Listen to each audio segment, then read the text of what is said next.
Hello विद्यार्थियों, आज की इस वीडियो में कक्षा 12 गणित विषय की प्रश्नावली सांतत्य तथा अवकलनीयता के 5.2 के महत्वपूर्ण सूत्र एवं परिभाषाओं को समझते हैं। चैनल पर नए हो तो चैनल को लाइक एवं सब्सक्राइब जरूर करें। पहला सूत्र निम्न प्रकार है, किसी भी अचर का अवकलन शून्य होता है, यानी किसी भी अचर राशि अवकलन कर उसका मान कितना प्राप्त होगा, 0 प्राप्त होता है। एंड डी बटा और डी एक्स यानी एक्स के सापेक्ष अवकलन करें कोई अचर जैसे सी है तो इसका अवकलन करने मान कितना प्राप्त होगा, 0 प्राप्त होगा। जहाँ सी क्या है, अचर राशि है या नियतांक है, तो सी क्या एक अचर राशि है तब उसका अवकलन कितना होगा, शून्य होगा। उदाहरण के लिए जैसे एग्जाम्पल डी बटा और डी एक्स के सापेक्ष अवकलन किसे जैसे 5 दिया हुआ है तो इसका अवकलन करने कितना प्राप्त होगा, शून्य प्राप्त होगा। तो किसी अचर राशि का अवकलन शून्य होता है। दूसरा सूत्र है, एक अचर राशि तथा किसी फलन के गुणनफल का अवकलन उस राशि तथा फलन के अवकलज का गुणनफल के बराबर होता है। जैसे कि डी बटा और डी एक्स यानी एक्स के सापेक्ष अवकलन कर रहे हैं किसी फलन का, अचरांक जैसे सी है, फलन है एफ एक्स है, तो अचरांक बाहर लिख सकते हैं और डी बटा और डी एक्स एफ एक्स, तो इसका मान, ये दोनों मान क्या होंगे, बराबर होंगे। जैसे उदाहरण के लिए डी बटा और डी एक्स 2x मान लें तो क्या हो जाएगा, 2 बाहर आ जाएगा और डी बटा और डी एक्स और क्या आ जाएगा, अंदर x आ जाएगा और दोनों समान इसका मान, तो 2 इंटू इस x का अवकलन क्या 1 होगा, x आप ले लिया आंसर कितना आ जाएगा, 2 प्राप्त होगा। इसी प्रकार अगला सूत्र है, दो फलनों का गुणनफल का अवकलन, यानी दो फलन दे रखे हैं तो उन गुणनफल के रूप में, तो उसका अवकलन किस प्रकार ज्ञात करेंगे, तो उसमें प्रथम फलन को स्थिर रखें और द्वितीय फलन का अवकलज करेंगे, प्लस द्वितीय फलन को स्थिर रखा और प्रथम फलन का अवकलज करेंगे। जैसे इस रूप में लिखते हैं डी बटा और d x u dot v, दो फलन दिए हैं u और v और किसके सापेक्ष अवकलन कर रहे हैं, x के सापेक्ष अवकलन कर रहे हैं। जैसे कि u प्रथम फलन को स्थिर रखा तो द्वितीय फलन क्या v है, तो डी बाई डी एक्स, दूसरे फलन का अवकलन प्लस अब v स्थिर रहेगा और प्रथम फलन का अवकलन होगा तो D you by D x. तो दो फलनों का अवकलन ज्ञात करने का सूत्र u डॉट v का, तो पहला फलन स्थिर रहा तो सेकंड फलन का अवकलन प्लस सेकंड फलन स्थिर रहा तो प्रथम फलन का अवकलन। इसी प्रकार दो फलनों भागफल का अवकलज यानी भागफल के रूप में दिया हुआ है, जैसे इस रूप में डी बटा d x u upon v, इस रूप में दिया हुआ है, अंश बटा हर के रूप में दिया है, तो क्या सूत्र होगा, हर इंटू अंश का अवकलज माइनस अंश इंटू हर का अवकलज बटा हर का वर्ग।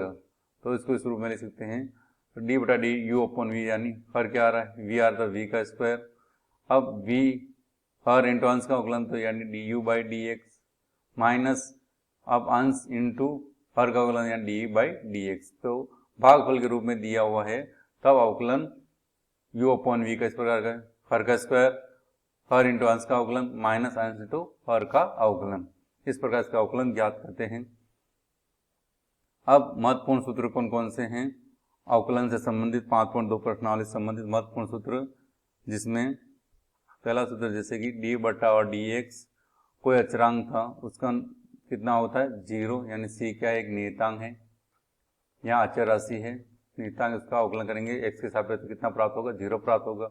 इसी प्रकार डी बटा और डी एक्स की पावर n घात के रूप में है तो घात आगे जाएगी और एक घात कम हो जाएगी, n x की पावर n माइनस 1, ये इसका सूत्र होता है। इसी प्रकार डी बटा और डी एक्स e की पावर x है, इसका अवकलन क्या होता है, e की पावर x ही होता है। डी बटा और डी एक्स लॉग x है और यहाँ आधार e है, तब इसका अवकलन क्या होगा, 1 अपॉन x होगा।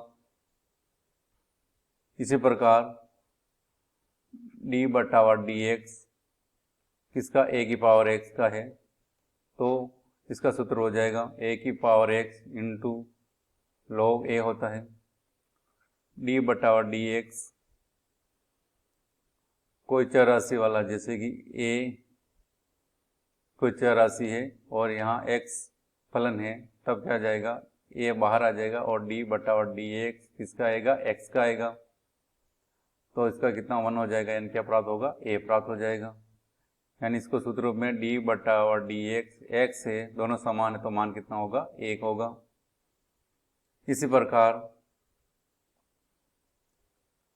अगला सूत्र है डी बटा और डी एक्स रूट एक्स है तो इसका अवकलन 1/2 रूट एक्स होता है। अब साइन के रूप में तो डी बटा और डी एक्स साइन एक्स, इसका अवकलन क्या हो जाएगा, माइनस इस साइन एक्स का अवकलन होता है प्लस का कोज एक्स होता है, और डी बटा और डी एक्स कोज एक्स का अवकलन माइनस का साइन एक्स होता है। तो यहाँ ध्यान रखना होगा, साइन एक्स का अवकलन कोज एक्स होता है और कोज एक्स का अवकलन माइनस साइन एक्स होता है। इसी प्रकार डी बटा और डी एक्स टेन एक्स है, इसका अवकलन हो जाएगा सेक स्क्वायर एक्स होता है। फिर डी बटा और डी एक्स कोट एक्स है तो कोट एक्स का अवकलन माइनस का कोसेक स्क्वायर एक्स होता है। फिर डी बटा और डी एक्स सेक एक्स का अवकलन क्या होता है, सेक एक्स टेन एक्स होता है। और डी बटा और डी एक्स डी बटा व डी एक्स इसका कोसेक एक्स का तो minus cosec x into cot x होता है। तो डी बटा साइन एक्स का कोज एक्स होता है और कोज एक्स का माइनस साइन एक्स होता है। टेन एक्स का सेक स्क्वायर एक्स होता है और कोट एक्स का माइनस कोसेक स्क्वायर एक्स होता है। और सेक एक्स का अवकलन सेक एक्स टेन एक्स होता है और कोसेक एक्स का होता है minus cosec x cot x, इसका अवकलन होता है। ये समस्त सूत्र 5.2 प्रश्नावली पर आधारित है। चैनल पर नए हो तो चैनल को लाइक एवं सब्सक्राइब करें ताकि आने वाली वीडियो लाइक एवं सब्सक्राइब जिससे आने वाली वीडियो का नोटिफिकेशन आपको मिलता रहे।